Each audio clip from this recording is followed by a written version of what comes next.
जीवन तो एक संघर्ष है, फिर रुक गए हो क्यों हार के। आगे बढ़ जीतकर सुनिश्चित, तलवार के ही धार पे। चाहे जो वो पा सके तू, न भरोसे बैठ तकदीर के। कर्म से बदले यहाँ किस्मत कई फकीर के। तो चलिए, आज का टॉपिक है importance waterways of India, Bharat के प्रमुख जल मार्ग। तो देखते हैं इसे। देखिए, एक होता है ट्रांसपोर्ट, रोड ट्रांसपोर्ट, और एक हो गया जल ट्रांसपोर्ट। तो अगर पूछे सबसे सुगम ट्रांसपोर्ट कौन है, तो रोड ट्रांसपोर्ट है। कैसे कि वो आपको घर से घर तक पहुंचाता है, दरवाज़ा से दरवाज़ा तक। इसलिए ये रोड ट्रांसपोर्ट सबसे सुगम ट्रांसपोर्ट हो गया। और सबसे सस्ता ट्रांसपोर्ट कौन हो गया, तो सबसे सस्ता ट्रांसपोर्ट जल ट्रांसपोर्ट हो गया। अब वो कैसे कि देखिए, जल शिप, वाटर शिप बहुत बड़ा बड़ा होता है, हज़ारों कंटेनर अट जाता है। और मान लीजिए कि हमारे देश में वाटरवेज नहीं है, तो क्या करना होगा। देखिए, मान लीजिए वहाँ सामान आया दूसरे देश से, तो यहाँ कलकत्ता पोर्ट है, सामान यहाँ अनलोडिंग करना पड़ेगा। और मान लीजिए कि हमको इलाहाबाद लेके जाना है, तो यहाँ तो एक बार पहले अनलोडिंग कीजिए, एक शिप का सामान अनलोड कीजिए, और फिर उसे कई ट्रकों पर लाद के यहाँ से रोड ट्रांसपोर्ट के माध्यम से ट्रैफिक को झेलते हुए इलाहाबाद पहुँचाइए। फिर वहाँ उसको अनलोड कीजिए।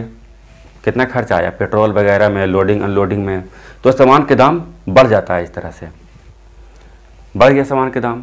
लेकिन अगर वही हमारे पास वाटर जलमार्ग हो, तो क्या होगा, शिप आएगा डायरेक्ट यहाँ घुसेगा, और यहाँ हुगली की नदी होते हुए सीधे गंगा नदी होते हुए यहाँ इलाहाबाद पहुँच जाएगा। और यहाँ एक ही बार अनलोडिंग करना होगा, और एक ही बार अनलोडिंग करना होगा, तो ट्रांसपोर्टेशन खर्चा हमको कम पड़ेगा, तो सामान सस्ता हो जाएगा, अपने आप सस्ता हो जाएगा।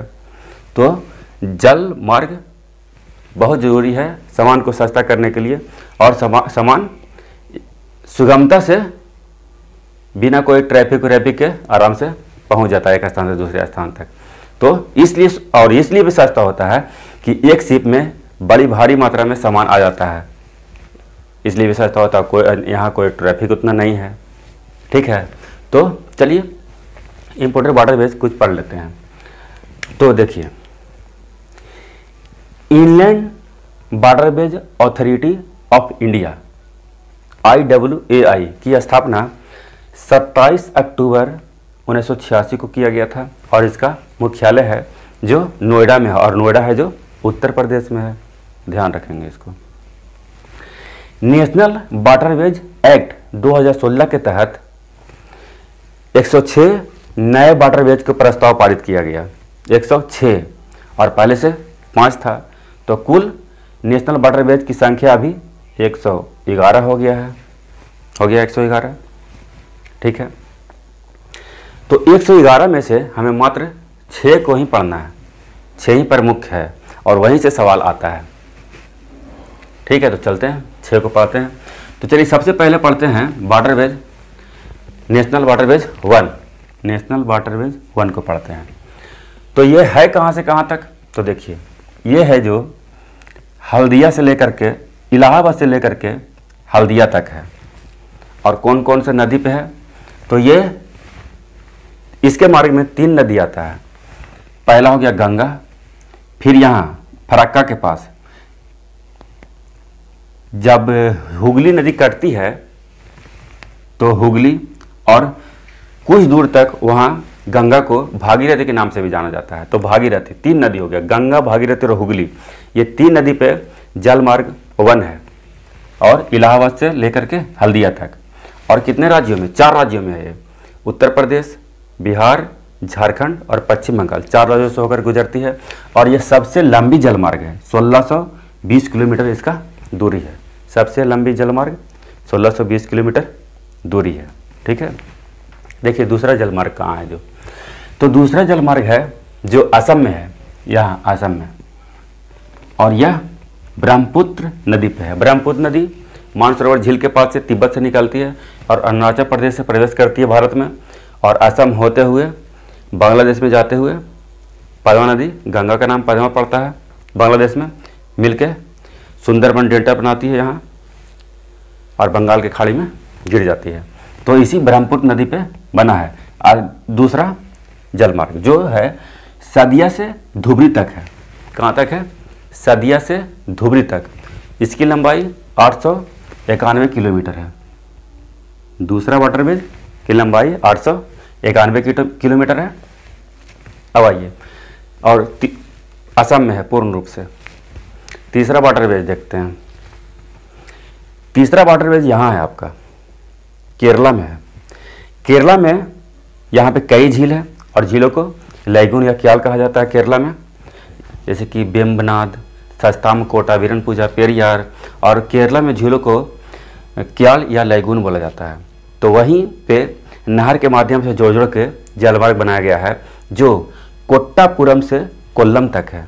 कहाँ तक है? कोट्टापुरम से कोल्लम तक। जलमार्ग 3 पूर्ण रूप से केरला में है और 205 किलोमीटर लंबाई है इसका। ठीक है, आइए चौथा देखते हैं। चौथा जलमार्ग है जो यहाँ 2 नदी है, गोदावरी और कृष्णा नदी। गोदावरी निकलती है महाराष्ट्र से, महाराष्ट्र के त्र्यंबकेश्वर से, और महाराष्ट्र, तेलंगाना, छत्तीसगढ़ और आंध्र प्रदेश होते हुए बंगाल की खाड़ी में गिरती है। और दूसरा कृष्णा निकलती है महाराष्ट्र के महाबलेश्वर से और महाराष्ट्र, कर्नाटका, तेलंगाना, आंध्र प्रदेश होते हुए बंगाल की खाड़ी में गिर जाती है। यहीं पे इसे केजी बेसिन के नाम से जाना जाता है। केजी बेसिन, के से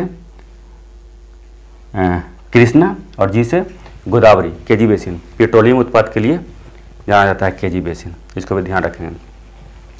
तो यहीं पे नहरों के माध्यम से जोड़ जोड़ के एक जलमार्ग बनाया गया है जो जलमार्ग 4 है, और ये है काकीनाडा से मरक्कानम तक।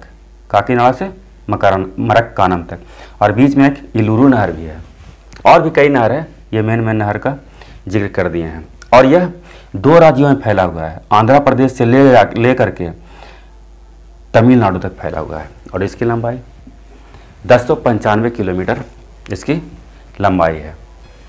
तो यहाँ है पाँचवा जलमार्ग कहाँ है? तो ये भी 2 नदियों पे बनाया गया है। कौन कौन सा है? तो ब्राह्मणी और महानदी।